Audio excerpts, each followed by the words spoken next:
El agrupamiento o clustering consiste en agrupar los elementos de un conjunto en grupos que tengan significado o sean útiles.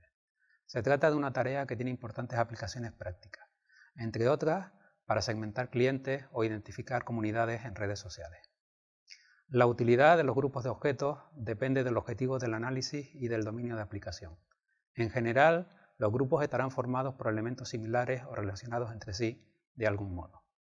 A diferencia de lo que ocurre en clasificación, donde se conoce la clase a la que pertenece cada uno de los objetos del conjunto de entrenamiento, en una tarea de agrupamiento se desconoce el valor de la etiqueta clase. Se trata, por tanto, de una tarea de aprendizaje no supervisado en la que se pretende identificar su conjunto de objetos similares entre sí. Asociado a la tarea de agrupamiento surge el concepto de distancia o similitud entre objetos. Dados dos objetos, la distancia entre ellos es una medida del grado de cercanía o similitud que existe entre los mismos. La elección de esta función depende del tipo de objeto y del propósito de la aplicación subyacente. En la literatura especializada puede encontrarse una amplia variedad de funciones de distancia para atributos numéricos o nominales adaptadas a las particularidades de la aplicación y a las características de los datos. Algunas de las más utilizadas son las distancias euclidias y la distancia rectilínea. Los tipos de agrupamiento indican cómo deben ser los grupos de objetos.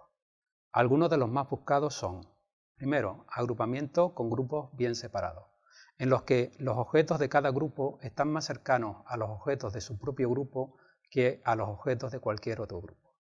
Segundo, agrupamiento basado en prototipos, donde los objetos de cada grupo están más cercanos al prototipo que define a su grupo que a los prototipos del resto de grupos.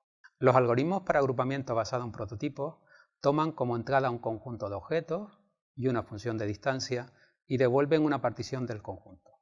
Los objetos vienen descritos por un vector de atributos y la partición por los prototipos del agrupamiento. Habrá un prototipo por cada uno de los grupos.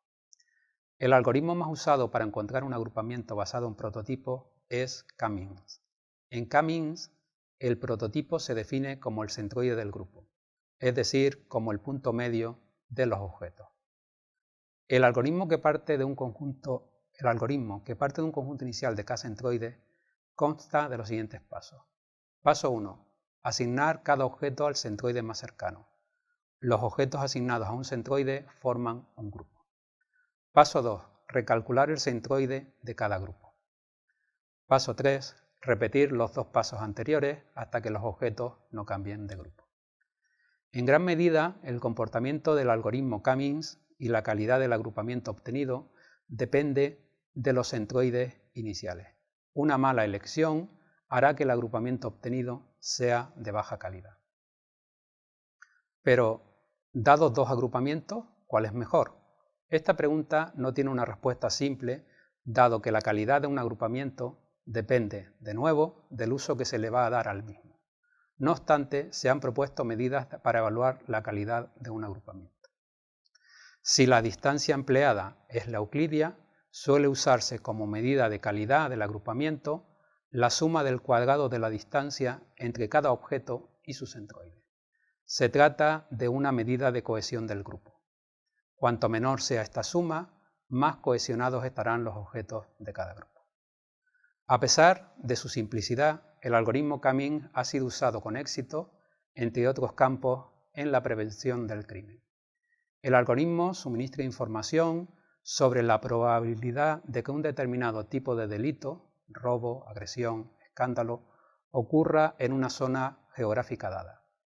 Las autoridades policiales usan este conocimiento para diseñar sus políticas de prevención, asignando los recursos a la zona en función del tipo de delito y de las probabilidades de ocurrencia de los mismos.